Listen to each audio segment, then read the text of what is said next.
Sun and sand is not what I'm needing, nor a pool that has recently been peed in. Nah, I want to visit a dark castle on an overcast day atop a big hill with thunderstorms approaching, but with an ocean that stays still. Doesn't that sound like a dope vacay? I guess I'm just built different at the end of the day.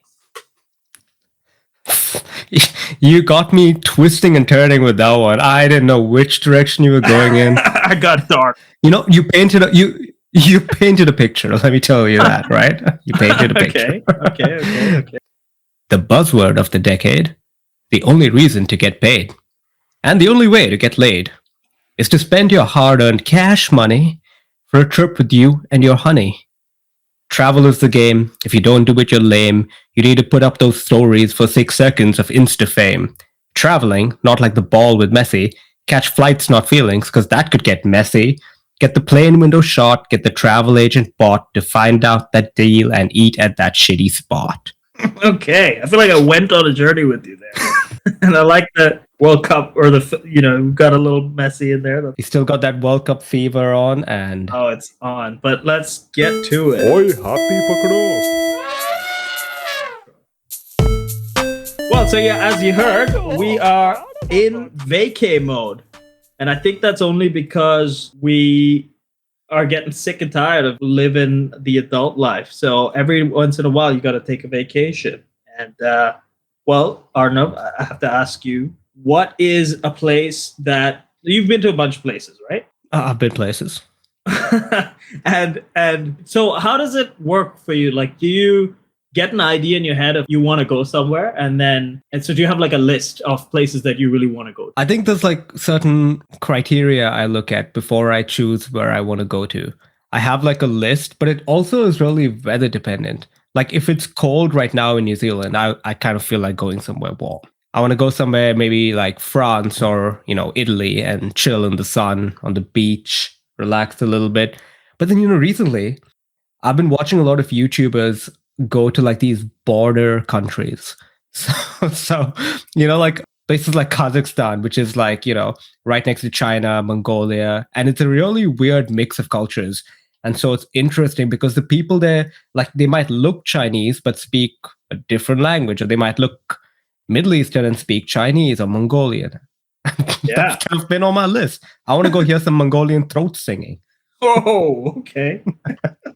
Oh, that's cool. So what is your criteria that makes you want to choose a place? I think like culture, what's going on over there.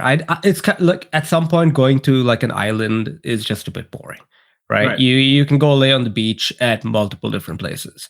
So boring. Funny that you say that, because the place that's on my mind right now, that's on my list, is an island that I'd never heard of before the FIFA World Cup.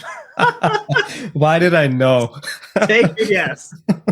Cabo Verde. Hell yeah. Did anyone over here put your hands up if you knew that was a country before 2026? Because I did. I don't think even they knew that was a country. Well, look, they first of all, kudos to them for valiant effort in the World Cup. If anything, they boosted their tourism. So I was looking it up. Beaches, it's got it. It's African, but it's kind of more European than anything else. It just looks like a fun time, man. I think I'd go over there. And I heard that Vozinha, the goalkeeper, is planning to retire and become like a tourist influencer or something. I don't know what he's going to do there. Maybe he's just going to be there at the airport, with a sign like "Welcome." like in India, how people stand with signs and greet you at the airport. That's it. Or he might be the ultimate TSA agent. Like a goalkeeper, he's just be swatting away the cocaine. He'd be catching them drugs. That's it. Well, okay. So what's on your list? Like, okay, where do you like to go? Yeah, where do you like to go? So I often will. So in the back of my head, I want to go everywhere. But I guess more often than not, I end up going to places where I know people, so that I can, to get an excuse to visit them. Because the nice thing about going abroad for college and to places like Canada and stuff where it's multicultural, you make friends from all over the world. So then they go back to their countries or whatever, and now you have more places to visit. So for the last 5-6 years, I've just been going to different countries based on who's getting married. That's been the main criteria, unfortunately, or fortunately. It's a good excuse, and if there's anything I do on this podcast, it's backtrack on my statements. You know what I'm going to do? I want to go visit places where my friends are. I want to steal your answer. Okay, great.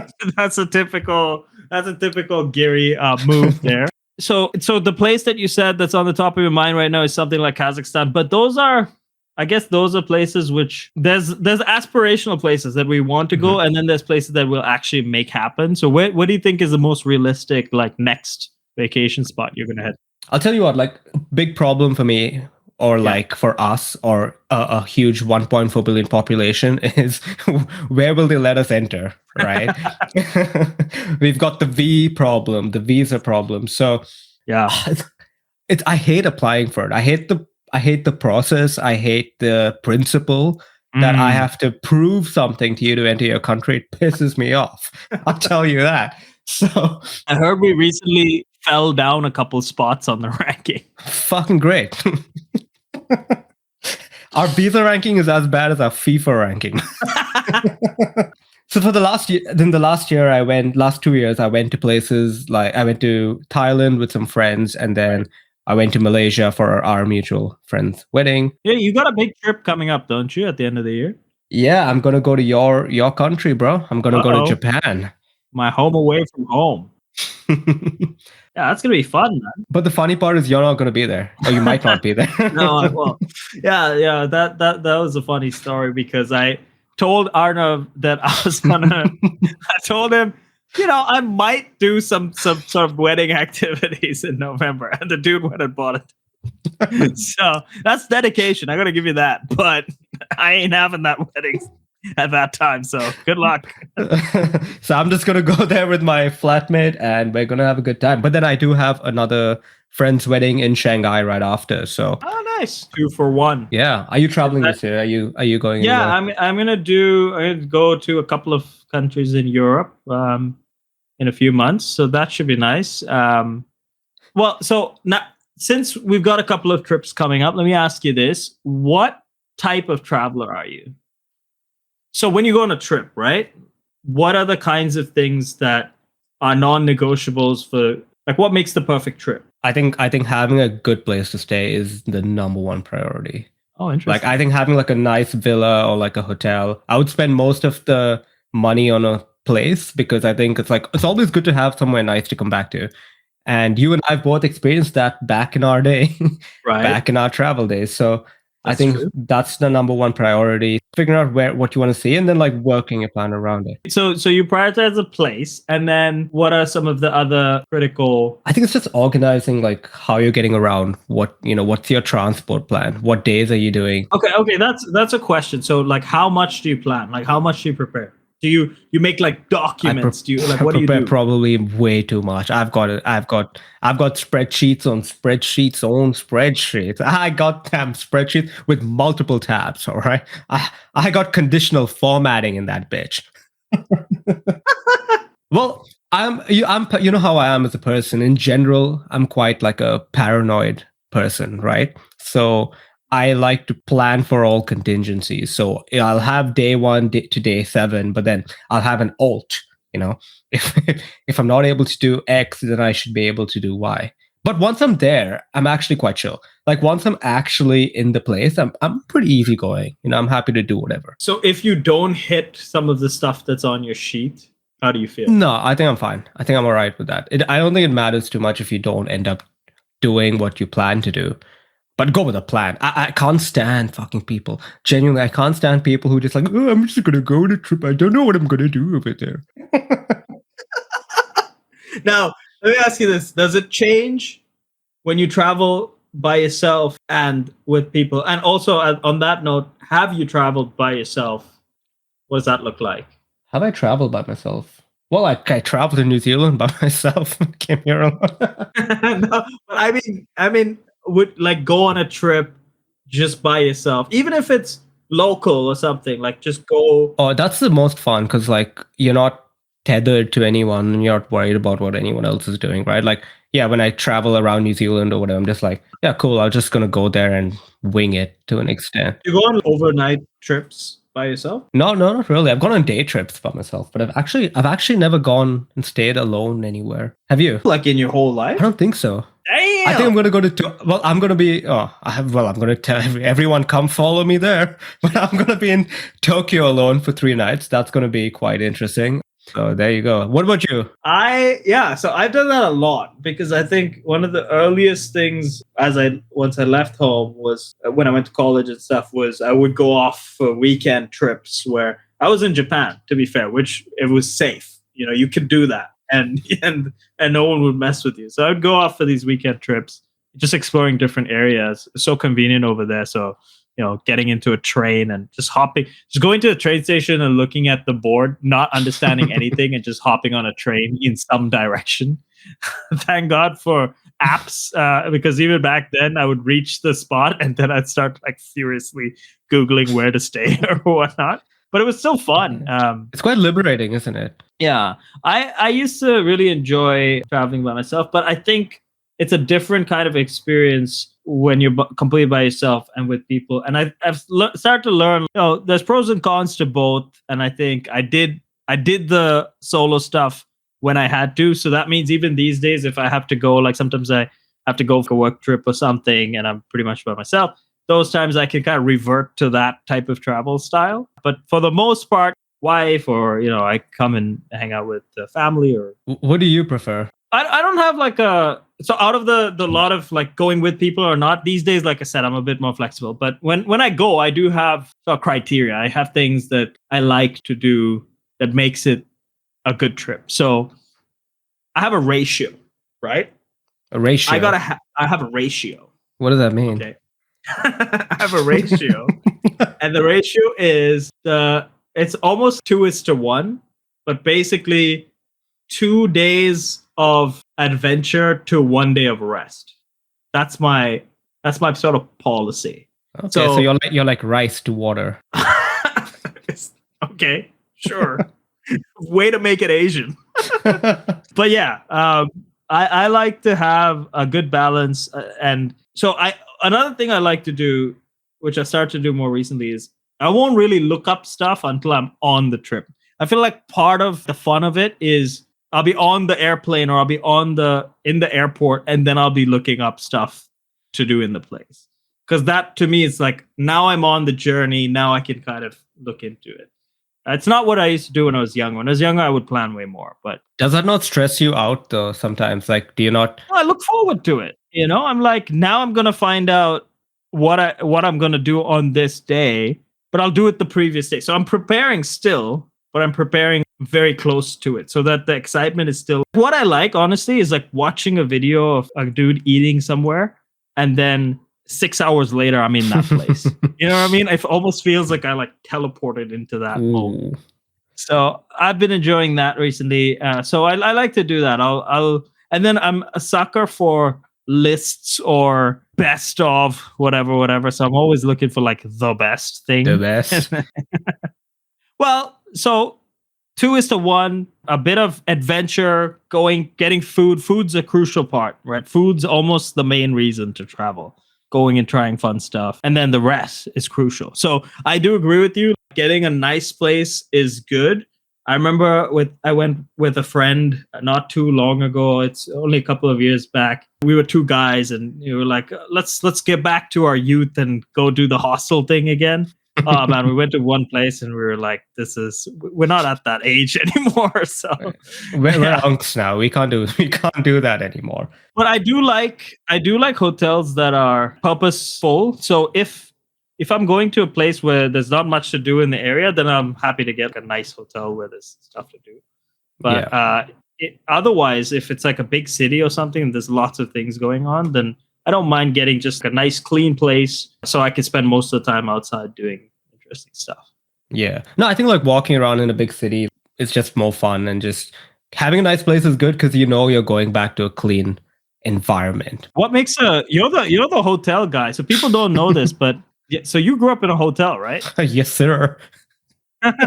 So that makes you the expert here. So what makes a good hotel? Look, I grew up in it. I didn't run the hotel, right? Yeah, but I mean, you must have an opinion on what kind of thing makes you stoked. I think there's two things. Like one is cleanliness. If your hotel isn't clean, it's a big problem because if you can't keep a place clean, then how's your food good? How's your kitchen going to be clean? Everything else is going to be crap. So that's going to be important. And then location is really important to me. I know it's not like the hotel, but where your hotel's located plays a big part. Is it convenient? Is it safe? Especially if you're in India, right? Like this is my one travel tip I give to any foreigners asking me about traveling to India. Stay in a nice place. Don't try to backpack India, man. It's not Bali, okay? Don't try to do that. I have done an India trip where I tried. So this is one of the things I told you I was traveling alone. So I think it was back, like I had just come back from college or something. And I was probably 19, 20, something like that. I decided to go see India. Oh, right? shit. And I can tell you what, I went to some hotels that I literally walked in. I'm like, I'm not walking out of here with my organs. So I walked straight out. Now, how was that trip though? How did you find that experience? Because, as an Indian, I actually haven't seen too much of India, which is quite disappointing. Yeah, that's how I felt too. That's why I did it. I was at a point where I was studying abroad and everyone would ask me, what do you know? Questions about India. I was like, I don't know nothing about it, which is why we're barely brown. But I wanted to learn more. So I kind of took it upon myself to go, especially up north, because I had seen plenty of South India growing up there. But you don't really have a reason to explore your own country most of the time. Or you put it off, you go, I'll do it someday. So I went. And I don't know, man. I feel like I had some adventure. That was a weird trip. Okay, well, tell me more. Why was it weird? Just because I felt like wherever I went, they treated me like I was a tourist, not a local. I guess they could tell that, I don't know, maybe it was the way I dressed or the funny hairstyle I had or something. But they could smell it. They were like sharks in the water. They could smell the blood. Smell the fear. Fear, yeah. Because literally, I remember I was at some. I was doing like planes, trains, and cars. I was doing all sorts of modes of transport to get around, right? Because it's in some places in the north, it do be like that. You can barely get a train to some place, and there's not airports everywhere. There are some. Yeah. And so I would get out of a train at a train station. I remember I went to this place called Khajuraho. Whoa, right? Where's that? It's like north. it's like some kind of so much for temple. Your adventure. It's like I don't know if it's like a World Heritage or something. It's got like tons of those ancient temples. Anyway, it's quite a cool spot. But I remember getting out of the train there and getting mass swarmed by these. I just remember like a sea of hands, right?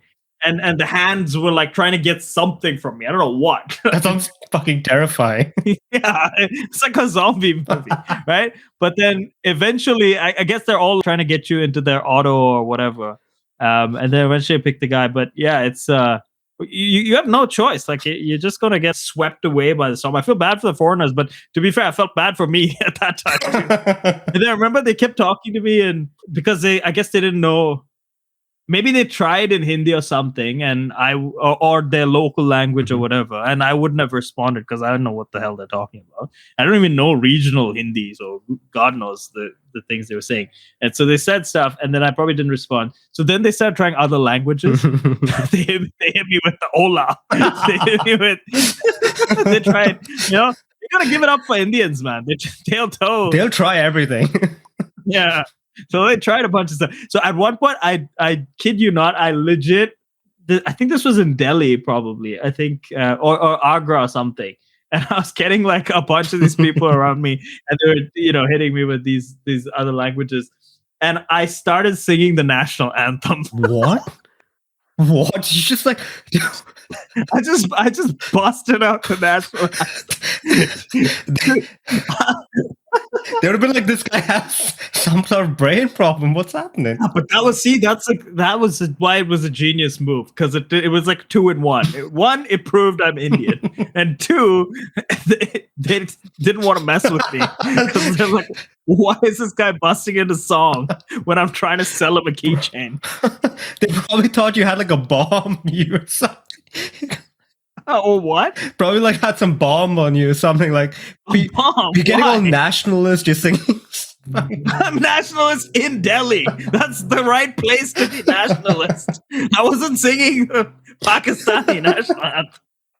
What do you mean? I think it was a genius move. Anyway, it got them off my back. But that's so interesting, though, right? Like, you feel like a foreigner in your own country. And I think we both experienced so much of that. And there's the whole North India, South India kind of debate and like this little battle that goes on. And the one thing I struggle with when I'm in South India, they all think I'm North Indian and they try to talk me in Hindi.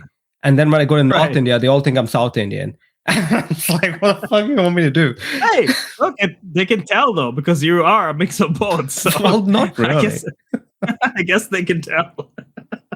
Well, what are you? What do you identify? I don't know, man. I don't know anymore. NRI.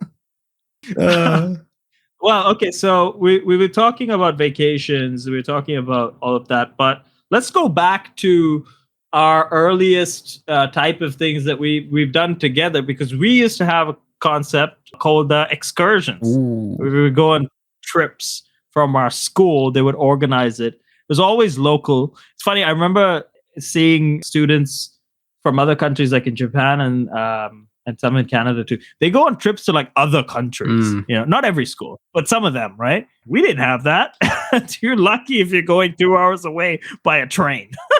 To be honest, it was such a different experience because, again, this shows like our privilege almost, right? Because prior to those excursions, I had never been on a like we'd book like, you know, there are different classes on trains, and they'd book us on like a non-AC third class seater or whatever it was. Well, we'll explain this a bit more because people might not know about the Indian train situation. Well, so neither do I, apparently. I've been on more trains than that. So I'll say this. Oh, this is going to be rough if I'm going to get this wrong. Okay. But so there's 3 classes, I think. Oh, actually, there might be 4. I'm going to say 4. Okay. One is this mythical unreserved class, which is basically right. So it's basically cheap, and it's for people who are okay with standing, essentially, and it's like probably the cheapest thing that you could get. So what it is, it's a can of sardines. So you get the ticket, and then you go inside. It's smelly too. Probably, but what I have seen of it is it's like wooden slats, or at least it was, right? It's literally there's no chairs, there's benches, and they look like a park bench. They're like wooden slatted benches, and you're lucky if you're getting on that because there's about 300 people stuffed into it, and they're all up in your face. They're literally everything is touching. It's full on, like, so that's unreserved. Then I think you got third class, second class, non-AC, and maybe first class too, non-AC, potentially. I don't know about that. But then, so those are like the non-AC, and then those just have like regular seats, but fans. And then you had third class, second class, and first class AC. And I think third class was basically, it had these classic blue sort of fake leather type of seats. Again, like benches, and then they would convert into bunk beds and things, but no privacy in that. So you're just with all sorts of random people. And then you have the second class AC, where the only benefit is they have a little bit of curtaining around, so you could curtain off certain sections, especially the sides. And then I think you get pillows and stuff in second class. And then first class is like you pretty much get your own little private box. You get like a cabin almost. Yeah. So we were always on, was it third? Yeah. So I think prior to that, I think I went on a train like twice my whole life, right? Sure. Probably went in the cabin class or whatever you call it. Ooh. It's not like it's not like that expensive either, right? It's not. But because the school is, taking a bunch of students. It's not like we're paying too much money to go on the trip. So they all book like these third class train cabins. And that was an experience for me. I'll tell you that. Like, hey, foreigners, if you want to go experience India, get on a third class train. You'll experience a lot of it. What's funny is I feel like foreigners go on like the wildest classes just because they want to have the experience. So they've probably been on all the other classes to that. Third class is nothing for that. We're the ones who are complaining about it. No, but so we went on the excursion. What was that like? That was fun. I enjoyed it. I think like our excursions were a lot of fun. We'd go to like kind of what we call hill stations. Is that a concept anywhere else apart from India? Like hill stations? I don't know. I know the British sort of made that a thing. Oh, okay. Well, thanks, Britain. But basically, like it's like places that are like maybe 6 to 8 hours away by train, and then or overnight or whatever. And then I think we went to one which was quite nice. It's like a colder location compared to Chennai. Stay there for 2 nights. You do some activities. You go on like some hikes sometimes, and then just have fun. What did you think? Like you only came on one excursion with us, didn't you? I know. I think I was sick on one, and it's devastating because I think I was only there for the 2 years where I could have gone for 2, and I missed one, so I was devastated. But the one I went to was really fun, and yeah, just thinking about back to that time, it's like as you get older, you suddenly start to think, when will I ever get a situation to be with about 40, 60 different individuals on a group trip somewhere? That's never happening again. That sounds like a nightmare, right? A logistical nightmare. Yeah, I feel bad for the teachers. I remember this though. I went on one trip. This was in my other school in 11th, I think 11th grade. So I think the teacher who was supposed to wake us up at a certain stop overslept or something, and then sort of got up and then realized that we were at the stop when the train had just started moving. Oh my God. So she rushed people to get off the train, right? She was like rushing these kids, and then so I didn't know what was happening. I was in a daze, and then all I remember clearly is just bodies jumping off a moving train.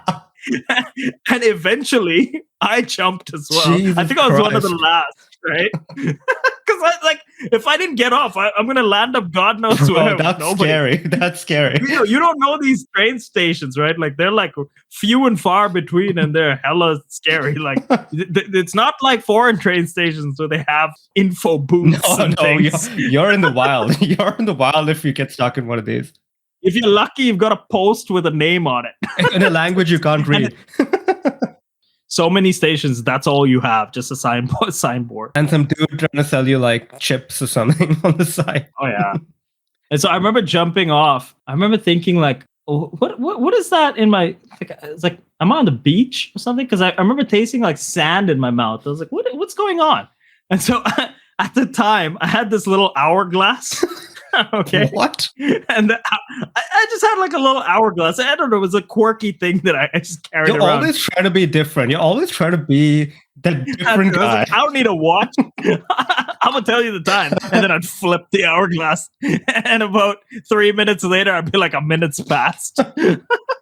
No. Anyway, I was like, what's going on? And then I realized that the hourglass had broken in my pocket or whatever, and sprayed sand everywhere, and so there's sand in my mouth. I don't know why I remember this so well. You deserve to get the little bully that you did. Well, that's excursions. But speaking of sort of blasts for the past, I think it's about time, Giri, that we debut one of our brand new segments. Ooh, boy, we're going to vacation into the past now. Okay, so without further ado... Hey, that's hardly history, bro. Churchill versus Gandhi. In July 1944, in the midst of World War II, there was a catastrophic famine in Bengal.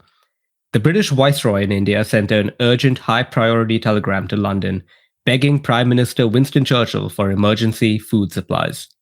Now, at the same time, our boy Gandhi was locked up in a prison like Tory Lane's. He was so sick that the British doctors were worried that he might die there, and then India would erupt into a massive, unstoppable revolution. So to save their own skin, the British released him on medical grounds. Now, the funny part is, the minute Gandhi got out of prison, he miraculously recovered and went straight back into protesting against the British. Now, when Churchill found out that Gandhi was up and running and that he had kind of faked his illness, he read the request for the food supplies and got pretty pissed off. So instead of responding to the food crisis, Winston Churchill peevishly replied, "If things are so bad, why hasn't Gandhi died of starvation yet?" I found that an amazing historic fact, okay? What is going on here? Segment is spiraled. Basically, yeah. Gandhi pulled a Neymar dive and got Churchill a red card. Unlike Trump, though, even Churchill couldn't rescind this decision. You know what? I have to fully support this analogy because I'm so FIFA'd up right now that actually made sense. But there you go. That was hardly history. Neelish, let me ask you a question in relation to this, right? Yeah. What's one of the worst excuses or lies you told as a kid to bunk school? Oh, I'll give you a great one. I remember it clear as day. It was a warm, humid, sunny day, and things were going fine in class. We probably had a teacher who was saying something that I wasn't paying attention to. But then the gurglings started. Oh, no. Where did they start? In my belly. Oh, no. Because I had indigestion. And that has not changed since, because it's still gurgling to this day. But anyway, it was gurgling. And I decided that enough is enough. And if you remember, our school toilets, they weren't much to speak about. Not a place you'd want to visit. You could take a look in and you could get a whiff that would make you would put you off visiting toilets forever. That's the situation. So I got the gurglings and I thought, enough's enough. So I don't know why. I don't know what possessed me to do this, but we were in a building where we were like, I think a floor up or the first floor or something. And then on the bottom floor or the ground floor, there was the principal's office, right?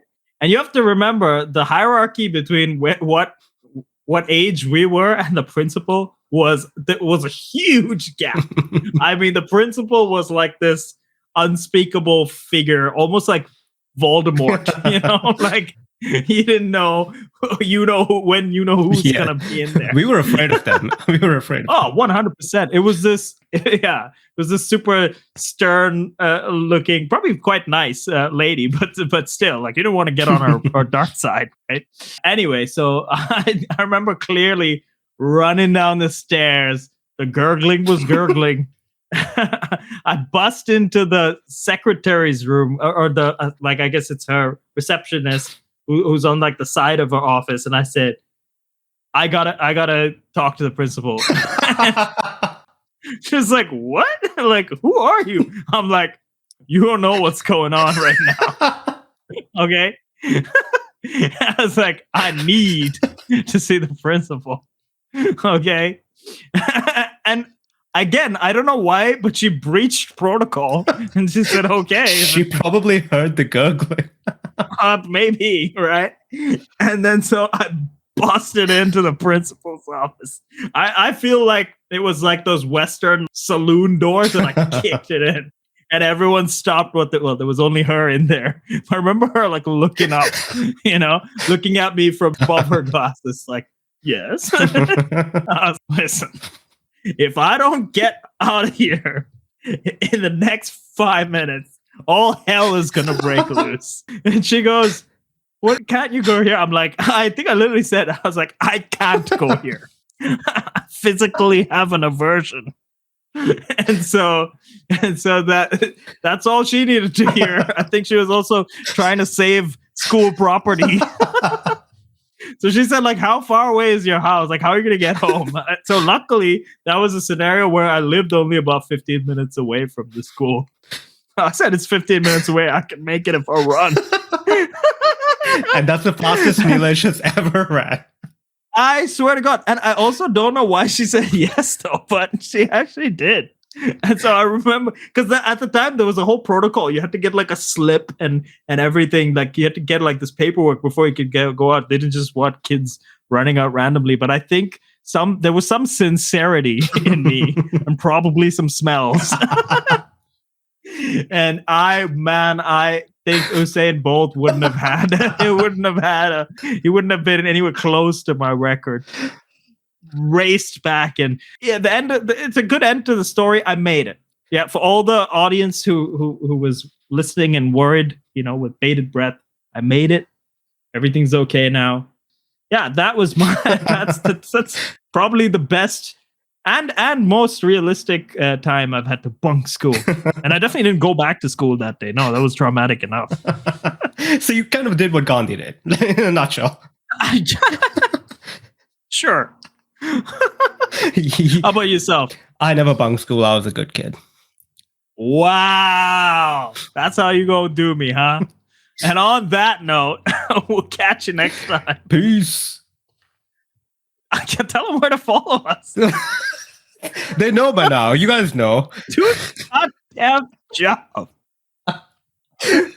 For more content, you can follow us on Spotify and YouTube at Barely Brown or on socials at Barely Brown Pod. Okay, look, we've been putting up some shorts. We've started showing our beautiful faces in them. Mm-hmm. We're trying to put in some clips. So yeah, if you have suggestions, you have ideas of things you want us to do, keep it drop yourself. Us messages. Well, send it to me. Send Neelish a reel and tell him what you want. Oh, well, don't do that. Yeah, but yeah, it's been fun putting this stuff out. So we're hoping to do more and make some cool stuff. So yeah, engage with us. Yeah, watch this space, comment, like, subscribe, share, whatever. See ya. Oi, happy pakdo. Ayo,